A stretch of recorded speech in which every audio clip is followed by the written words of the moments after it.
কেরামের হাদিসগুলো যদি আমরা তালাশ করে দেখতে পাই, নবীজি সাল্লাল্লাহু আলাইহি ওয়াসাল্লাম বলেছেন খোরাসান থেকে একটা কালো অশ্ববাহী পতাকাবাহী একটা দল তৈরি হবে, যে দলটা ইমাম মাহদী আলাইহিস সালাতু ওয়াস সালামের সাথে যুদ্ধে তারা অংশগ্রহণ করবে।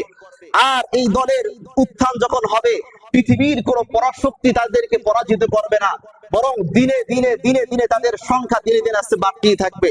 কিন্তু আজকের আমরা যদি দেখি খোরাসান সেই পাহাড়টা কোথায়?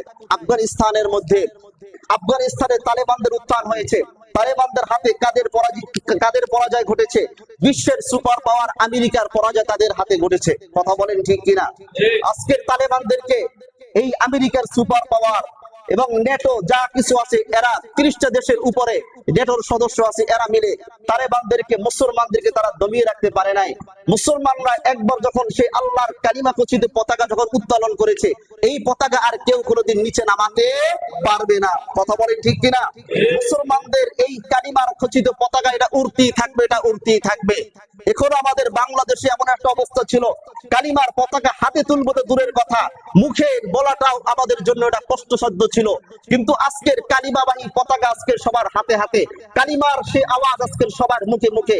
এখন মানুষ একটা জিনিসই চায়, সেটা হলো আল্লাহর জমিনে আল্লাহর খেলাফত ব্যবস্থা চায়। কথা বলেন ঠিক কিনা?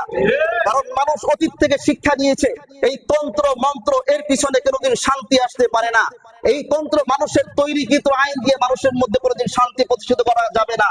যদি আল্লাহর জমিনে শান্তি প্রতিষ্ঠিত করতে হয়, তাহলে একমাত্র আল্লাহর রাজ দিয়ে শান্তি প্রতিষ্ঠিত করতে হবে। কথা বলেন ঠিক কিনা? সেটা কোন আল্লাহর জমিনে যারা শান্তি প্রতিষ্ঠিত করবে, যারা আল্লাহর জমিনে আদর্শবান মানুষ হবে, তারা হবে ওই সমস্ত ব্যক্তি যারা আল্লাহর নবীর আদর্শ রেখে চলে।